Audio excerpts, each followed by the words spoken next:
Hello, it's Mike with TradeWinds RV Center, here to congratulate you on your Coachman Summit Series 271 DBS travel trailer. I'm going to walk around it, show you how to use a few things so you can get the best out of your camping experience. Let's start by talking about arriving at the campsite and a few things to take into consideration when we're parking this. On our campsite, we're going to want to leave plenty of room for that awning to come out. On our off campsite, besides our slide, which is pretty deep, I also want you to think about where your power and water connections are going to be.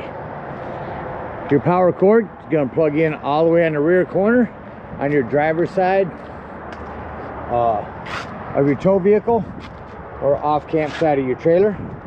And then your docking station for water is going to be in between your slide and your front. So right in between the two of them is city water, is where you hook up at campsites. So once you arrive and unhook your hitch, first thing we'll do is level the unit. This one here actually has a hand crank. Crank it to the right to bring it up, crank it to the left to bring it down. Once you do got your unit level, next thing we can do is stabilize it. All four corners of the unit have these scissor stabilizing jacks. Now your unit set's kind of high, so you can use a drill gun or an impact driver. Just slow down when you get to the bottom. Impact driver may disconnect that nut in there too because of the strength, but get some jack pads, 4 of them from our store with your 10% off coupon. Put them down. It's going to protect the feet. Run these down just until it's taut. Once it feels like it's going to start lifting the unit, we want to stop. Remember, our unit's already level. All we're doing is stabilizing. So get all 4 of them down. 2 in the front, 2 in the back. It's unit level and stable. We can hook up our power and water. Again, 30 amp cord here on the end. Pistol grip. The way these go on, they go in at about 11 o'clock here, and then turn to the right to noon, and then put on your black washer. Now, should you need to plug into a 110, in your convenience pack will be a 30 to 15 amp reducer. Got your power hooked up. Let's hook up your water. Again, your docking station will be up here in front of your slide. Normally our slide wouldn't be open yet, but at campsites we'll hook up to city water connection. Grab your water pressure regulator. This water pressure regulator is going to reduce the water pressure to 40 to 50 psi, protecting the lines in your unit. You don't know what the water pressure is at different campsites, so always use these. Hook that up. Hook up your hose. Don't turn your hose on yet. Let's find your hot water heater. Yours is over here on the campsite. I like these new doors. They open up so much easier. And all we're doing at this point, folks, is make sure our drain plug's back in there. Get some plumber's tape around that, not putty. Get that in there nice and snug. Once that's in there tight, you can go ahead and turn that hose on. Now after that hose has been on for a couple minutes, we'll go inside, open up our slide, open up our sinks, our showers, get a nice steady flow of water going through in there, and then you can shut them off and you're all set to camp. But let's say we're going to go dry camping. We're not going to use a city water connection. Your freshwater tank is going to be just to the left here. With your magnet up, it'll be hiding it. Now, no need for a water pressure regulator here. Simply gravity fill this with a hose. 2 ways to tell this is full. 1, there's an overflow valve right here. Or 2, on the inside where you check the levels of your black and gray tanks, there's also a freshwater button. Hold that down. Have someone else hold it down. Don't leave this unattended while you're filling it. Overflowing can make a mess here. Once it's full, put that cap back on, and then whenever you want to utilize that water, you'll turn on your water pump. Don't turn on your water pump and hook the city water. That's already pressurized. All right, we're all set to camp with power and water. Let me go ahead and walk you around the rest of the unit, continuing here on the off-camp side. Again, our fresh water, big pass-through storage. Wherever fresh water is, close is freshwater drain. That's your blue one. Coming down here, we got a black tank flush, which we'll talk about when we dump our black and gray tanks down here. City water connection, cable for the campsites. Again, black and gray tanks. This is low point drain because right down there is our low point drains. One thing on your slides, these slide seals, they have a lubricant you can spray on those. One of the most important things on your RVs other than your roof is keeping those slide seals nice and flexible and pliable. Get you a can or two of that, and spray that on a few times a year.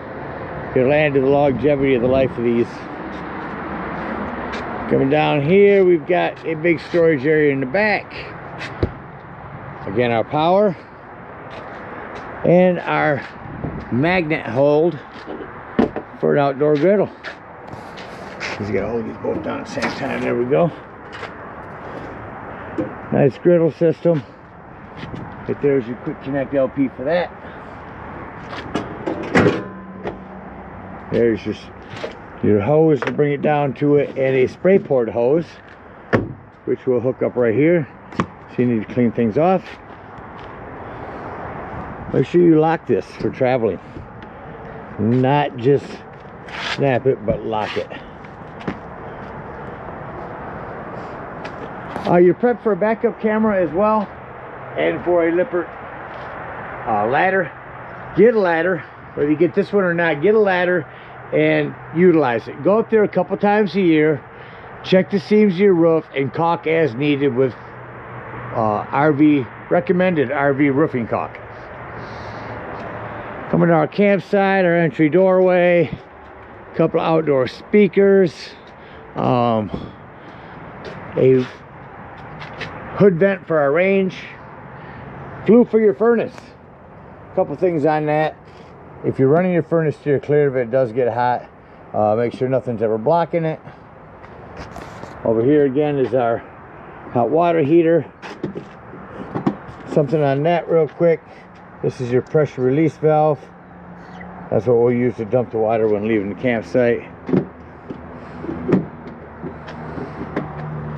Cable 110 for TV or whatever else you want to bring your 110 out here for. Separate entryway into the bedroom. Pass-through storage. Your GP Electric Go Power solar controller. The whole purpose of this is to keep your solar panel from overcharging your batteries. Keep it on your flooded battery. I'll send you a separate video from GP Electric on this. Not much you have to worry about on it. Again, check your battery post now and then. Your propane is on a regulator pointed toward the tank you wish to be using. Lefty-loosey to open. And you have a battery disconnect. This will disconnect all the battery power to the unit. That'll come important later when I talk about your carbon monoxide and propane detector. Well, it covers everything out here. Let's take a look on the inside. Coming up on the inside, first thing I always like to point out is your fire extinguisher. Make sure that you and everyone that's camping with you knows the fire extinguisher is located by the entry doorway. Also by the entry doorway to my right is a control panel, which will be easier seen when I close this entry door. I do want to tell you that slam locks work best when gently slammed. Alright, so here on this control panel, get closer to stop the blinking on the camera here. So this shows your fresh, black, and gray tanks. Freshwater ones, when I said to hold down when you, or watch when you're filling up your freshwater tank. So right over here is going to be your battery, your Bluetooth connection, interior, exterior, which is your awning, lighting, water pump. This is where you turn on your water pump to utilize the freshwater button, or your freshwater, excuse me. Here's where you turn on your water heater if hooked to a gas, your water heater if hooked to electric. It does make a difference. Choose correctly. Down below that is where you take in and out your awning as well as your slide. On your awning, I want to tell you real quick that when you run that out, you only want to run it out until a flap falls down and you can see the bar. If you run it out, continue to run it out past that point, that flap is going to flip up, roll up onto itself, and the whole thing is going to start to roll up backwards. So keep an eye on it when you run it out. Only run it out as far as you need to. Also on your awnings, they are made for shade. Light rain, you do have a pitch control. You can tilt it to the side and run the rain off, But generally, rainstorms, wind, anything like that, bring that in. Save yourself the trouble of ruining your awning. Well, I covered everything on that control panel. You are prepped for a TV. Backer is here. Just make sure that when you get to the campsites and you get ready to run your local digital channel scan, make sure that's on. That is your antenna. Turn that on for your regular TV. It's wired for solar, pre-wired. You've already got up there. Your JBL sound system. Turn that on. I don't know if I'll pick up anything out here. Oh, there you go. You hear it? That's outdoors. We want indoor speakers. There we go. So dual zoned indoor and outdoor speakers. AM, FM, Bluetooth system. AM, FM, optical, auxiliary, Bluetooth, ARC, FM. Nice sound system.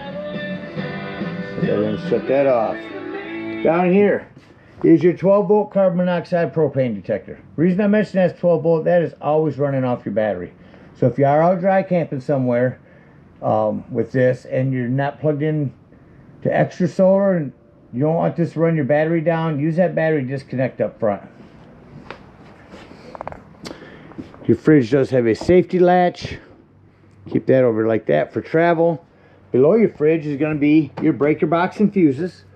Got a ton of 15s and a couple of 40s. Highly recommend having some of those with you when you go. Self-explanatory microwave. You've got a fan and a light above your cooktop here. To the right of your cooktop, this is a battery disconnect for your fridge. If you want to defrost your fridge, take everything out of your fridge without having to shut off everything in the unit, just turn it off. That turns on your fridge. Lighting here, turn that to high and press in. When you've got gas in this, that's how you light these. Turn it to high and press. Sink. Underneath your sink, access door to your plumbing. If you travel a lot in this, you bounce this up and down the road, get in there, check that out. Those are all square-headed screws in there. Pull them out, check your plumbing, make sure no leaks back in there. It's also access to your water pump and hot water heater. Up here's your thermostat. 3 modes on this. We've got AC, furnace, and off. Excuse me, first one is fan, AC, furnace, and off. On the furnace, I'll show you over here is where you set your temperature. Over here is the 3 different levels of fan. And it kicks on. Now just shut it off. You see the heat. The AC, when you shut that off, shuts off generally rather quickly. But if the heat turns on, when you shut it off, it does take a minute for it to cycle through and shut off. Continuing around in the living room here, we've got a smoke alarm up here. Your table, of course, will lift up. Remove those legs. Put your flat cushions on top. Gives you a whole nother sleeping quarters. Over here we've got a bed that'll fold out. So now, quick little secret on this sofa. If this sofa is pressed all the way against the wall over there, when you open it, it's going to hit your dinette. So pull it a little way away from the wall. Now when I open this up,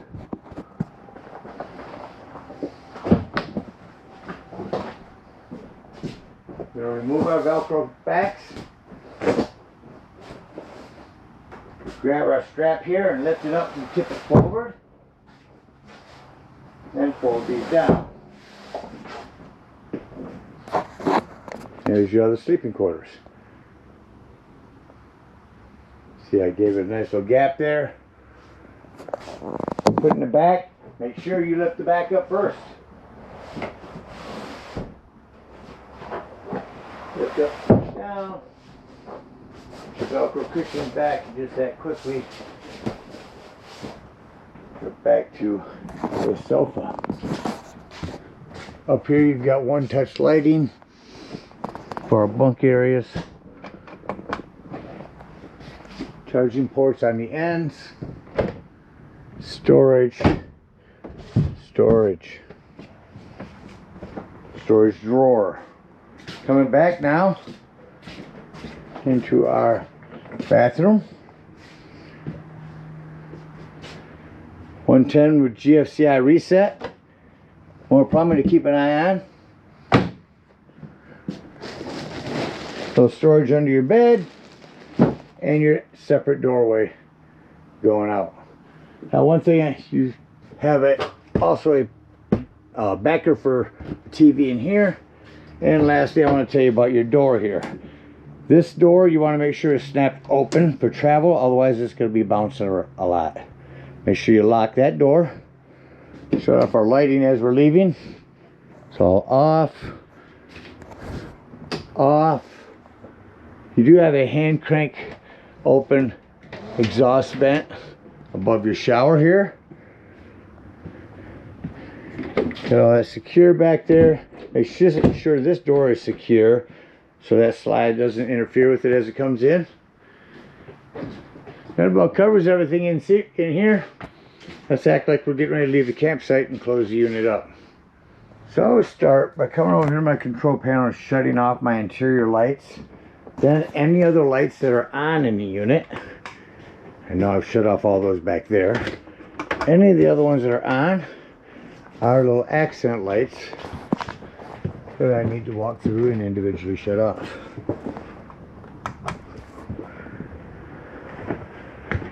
Now, if it's dark, turn back on our interior lights to say doors and drawers. Walk through your unit, make sure all doors and drawers are closed. Nothing's going to impede our slide from coming in. Make sure that our sofa is out of the way of this slide. And hit slide in. As with all units, the bottom always comes in first. That's because that's where the mechanism is.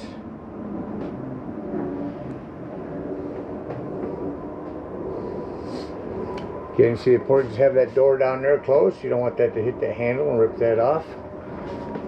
Same thing with our sofa. Keep everything out of the way. On your slides, never leave them partially in or out. Always all the way in or all the way out. Shut off our interior lights and exit the unit. Now, the biggest thing on these steps here is you want to make sure this exterior door is all the way open. Otherwise, this could catch on it when it comes up. These feet are adjustable by pushing on this. Put that in our door. Lock that in. Now, before we leave the dump station, and I say that because you're going to go in here and watch the levels of your tanks as you dump them. Before you leave the dump station, lock and deadbolt your door. Okay. Now, if we are dry camping, we're going to bring up our stabilizing jacks, come around to underneath our freshwater tank, and dump our freshwater.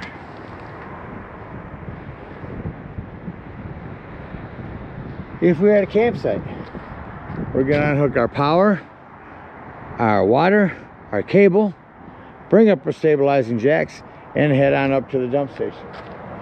Now, at the dump station, park accordingly. Your dump is going to be in between your tires and the front of the unit on your driver's side of your tow vehicle. 10-foot hose comes with your convenience pack. Hook that up and pull that black handle. Now, when that sounds like it's no longer draining, go inside, check the level of your tank. If it shows empty, you're pretty close to it. Come back out, leave that black handle open, grab the hose at the dump station, and hook it up to this black tank flush. Let that run for a good 5 minutes. That's going to wash all that nastiness out of your black tank. When that's done, close that black up, or remove that hose. Make sure all that wash that you put in there has drained. Then close your black and pull your gray. Now, normally while my gray tanks are draining, I'll go ahead and get up underneath there and dump my low point drains. If I am done camping for the season, I don't want to leave stagnant water in my hot water heater. So while you're there dumping a bunch of water, go ahead and get in here. Lift up on this pressure release valve. Again, being careful, hot water is going to come out of there. When that's done, push that down and you can pull your drain plug for your residual hot water.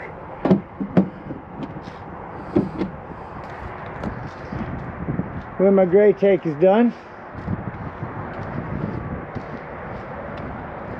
I'm going to close my gray, grab that sewage hose, and conveniently, and more importantly, sanitarily, store it right here in our bumper and head on home. Again, thank you guys so much for your purchase, Catalina. Hope you enjoy this summit for many years to come. Happy camping.